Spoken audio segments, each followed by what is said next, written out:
Pilipinas. Inutusan pa ni spokesman si PBBM na kala mo kung sino na sumunod daw dapat ang Pilipinas sa batas na pinapatupad ng China. Grabe, Anong no? gustong ipahiwatig ni spokesman? Natuta talaga tayo ng China. Mga utol, no? Parang talagang inuutusan nila tayo. So pumunta tayo dito sa mismong report para malaman natin ang katotohanan nitong nasabing pagbababala ng China sa Pilipinas. Okay? So ito'y mula sa China News, ha? China warns Philippines not to play with fire over Taiwan. Okay? So naging big deal talaga sa kanila yung pag-congratulate ni President Bongbong Marcos. Mga karunungan, kaalaman, teorya, kasaysayan, hiwaga at mga bagong tuklas. Alamin natin. Sa katatapos lamang na presidential election na naganap sa Taiwan noong January 13, 2024 mga utol, kung saan nanalo si Lai Ching-te. Siya na po ang bagong presidente ng Taiwan. Etong China talagang parang nawindang dahil palagay ko ang kanilang pambato ay natalo. So ngayon etong si Lai Ching-te balak ipursu yung independence ng Taiwan. Kaya ang dami ng pagbabanta na ginagawa ng China ngayon, hindi lamang sa Taiwan, bagkos sa mga makikialam daw sa usapin nito. Yun yung ating aalamin mga utol. Ito si Mao Ning, spokesperson to ng Foreign Ministry ng China. No? Mao Ning, pinagbantaan si PBBM. Bobombahin ang Manila pag nakialam sa Taiwan. Kilabot ito. Mula ito kay Melvs Castle, pakisubscribe siya, pakilike na rin yung video. Game na mamaya mga utol, titingnan natin yung mga article na nasusulat tungkol dito. Game na. Chinese Foreign Ministry spokesperson Mao Ning pinagbantaan si mismong Pangulong Bongbong Marcos. Binala ang wag maglaro ng apoy dahil baka pagsisihan to ng malala ng Pilipinas. Anong klaseng pagbabanta ito? Papaulanan ba tayo ng China ng missile pag nakipagkaalyado tayo sa Taiwan? Sa inalabas kasing balita mula sa Foreign Ministry, hindi nagustuhan ni spokesperson Mao Ning ang salita ni Pangulong Bongbong Marcos. Teka lang tingnan natin yung kay Le Ching-te, no? Nagustuhan ni spokesperson Mao Ning ang salita ni Ayan, no? Ito mula doon sa nanalong presidente ng Taiwan. No? Thank you, President Bongbong Marcos, for your congratulations. I deeply value the enduring friendship between Taiwan and the Philippines. I look forward to enhancing our economic and people-to-people ties while championing democracy, peace, and prosperity in the region. Napakaganda ng mensahe ni Lai Ching-te, no? Yung nanalong presidente ng Taiwan. Okay? Foreign Ministry, hindi nagustuhan ni spokesperson Mao Ning ang salita ni Pangulong Bongbong Marcos. Mag-iingat anya ang Pilipinas sa pagpabor sa kalayaan ng Taiwan, kundi pagsisisihan talaga to ng Pilipinas. Inutusan pa ni spokesman si PBBM na kala mo kung sino na sumunod daw dapat ang Pilipinas sa batas na pinapatupad ng China. Grabe, Anong no? gustong ipahiwatig ni spokesman? Natuta talaga tayo ng China. Mga utol, no? Parang talagang inuutusan nila tayo. So pumunta tayo dito sa mismong report para malaman natin ang katotohanan nitong nasabing pagbababala ng China sa Pilipinas. Okay? So ito'y mula sa China News, ha? China warns Philippines not to play with fire over Taiwan. Okay? So naging big deal talaga sa kanila yung pag-congratulate ni President Bongbong Marcos. China summoned the ambassador of the Philippines Tuesday to officially protest President Ferdinand Marcos' message of congratulations to Taiwan newly elected president. In a post on X, the social media site formerly known as Twitter, President Marcos congratulated Li Ching-te, the candidate of Taiwan's ruling Democratic Progressive Party, on his election last Saturday, and said he looked forward to close collaboration with him.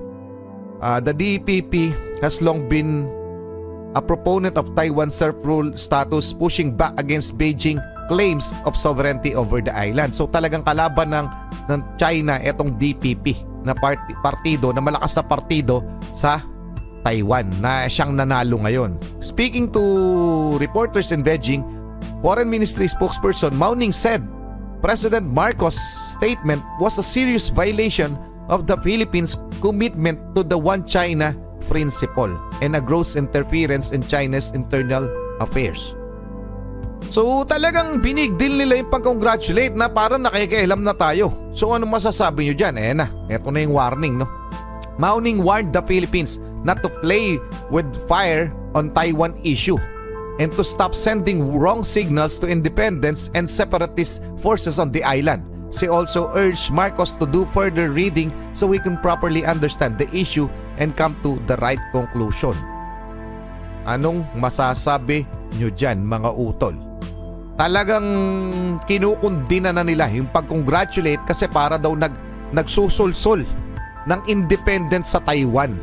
Itong congratulations ni PBBM. So talagang pinunto nila ang ating presidente. Okay? Malinaw na malinaw yan sa report. Okay? So anong masasabi nyo dyan, mga utol? Pa-comment na lang, mga utol. Tuloy na muna natin to. Basta-basta na lang tayo papasunurin sa mga gusto nila. 已于第一时间向菲方提出强烈抗议。台湾地区选举结果改变不了两岸关系基本格局， Direction, development of the cross-strait, 阻挡不了中 nor 国 can they 中方 hold back the prevailing trend that China will and must achieve. We would like to firmly tell the Philippines not to play with fire on Taiwan issue. Earnestly abide by the One China principle and the 立 communicate 即停止在涉台问题上的错误言行， separate 停 test 止 for. 向台 So 独 yun 分 na rin 裂 yun, yung binasa 发 natin 出 kanina. 任何错误信号。我们建议马克思总统多读读书，正确了解台湾问题的来龙 We 去脉。 suggest President Marcos reads more correctly to correctly understand the history of the Taiwan issue to draw correct conclusion. Yun na rin yung binasa natin kanina doon sa sa report kanina. Okay, mga utol, tuloy na muna natin. Eksaktong-eksakto. Walang labis, walang kulang. 从而得出正确。 Kinakabahan na nga ang China.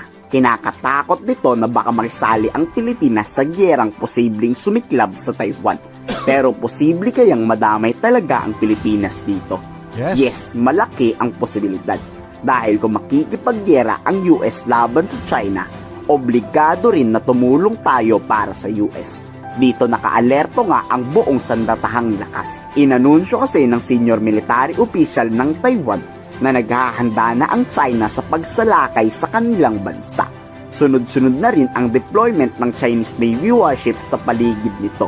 At sa ayaw at sa gusto natin, tila orasan to na mag-a-alarm sa hudyat ng pananakop ng China. According to the research and judgment of the Defense Ministry, the People's Liberation Army will continue to strengthen its pressure towards Taiwan in the near future through regular combat readiness patrols and other activities, combining cognitive warfare and gray zone intrusions. Grabe, mga utol, no? Mas lalong lumala kasi hindi matanggap ng China na ipupursu ng bagong presidente ng Taiwan yung independence nila. At ang banta ng China, kung sino man makikialam, magi-interfere o magsusulsol sa Taiwan o makikisali sa Taiwan sa pagsulong nito ng independence, makakalaban nila, no? Na talagang, so anong masasabi nyo dyan, no? Talagang ipipilit o igigiit ng China na hindi nila bibitawan ng Taiwan. So magkagera na kung magkagera. Aatake na ba sila? Aatakihin na ba nila Taiwan? Anong mangyayari pag inatake ng China ang Taiwan? Makikialam ba ng tuluyan ang United States? Pag nakialam ang United States of America dyan sa usapin ng issue ng China at Taiwan, mga utol, automatic damay ang Pilipinas. Kasi meron tayong Mutual Defense Treaty with the US. So anong masasabi nyo dyan? Pa-comment na lang, tuloy na muna natin. Rumesbak naman agad ang Canada sa pagbabanta ng China. Dito nangako na suportado ng Canada militarily ang Pilipinas kontra sa paglaban nito sa Communist Party of China. Panibagong malaking problema to ng China dahil isa-isang kumakampi na sa atin ang mga superpower na bansa. Formal na lang na pagpirma ng Canada President ang inaantay at paniguradong iiyak na naman sa galit ang mga Chinese na ito. Have already been straightforward with that anyway. No? I mean, they support our stand with the arbitral award, and they support our stand in the West Philippines. How will the MOU elevate the existing partnership with the free branch?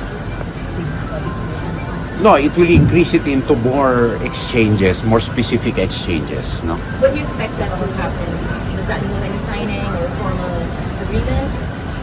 Yes, there will be. Yeah. Happening I hope soon. No, I can't give a timeline to it. Hopefully soon. Habang Nakakatakot mga utol, no? Parang hindi na mapipigilan yung napipintong gera. 'Di ba? Kung ano man ang mangyayari, parang tayo'y nang aabang na lamang. Pero sila, yung mga nanunungkulan, yung mga nakakataas sa atin, yung mga presidente ng iba't ibang bansa, parang alam na nila yung mangyayari. Kaya nga etong Pilipinas naghahanda na ng tuluyan, no? Tingnan nyo yung nangyayari kung papansin ninyo. Kaliwat kanan yung military drill, pakikipag-ugnayan sa bawat bansa kasi parang hindi na mapipigilan itong pag-atake ng China. So China nga ba magsisimula nitong World War III? Ano sa palagay nyo mga utol? Kailan ba sila mag-aatake na ba sila anytime soon? Paki-comment ang inyong opinion. Maraming salamat. Melvs Castle, maraming salamat sa inyo. Muli ako sa Target Achilles. In behalf of the Real Southpaw Production, ako nagpapasalamat sa walang sawa niyong pagsuporta. Kayo mag-ingat, keep safe, God bless at saludo po ako sa inyo lahat. Maraming salamat po.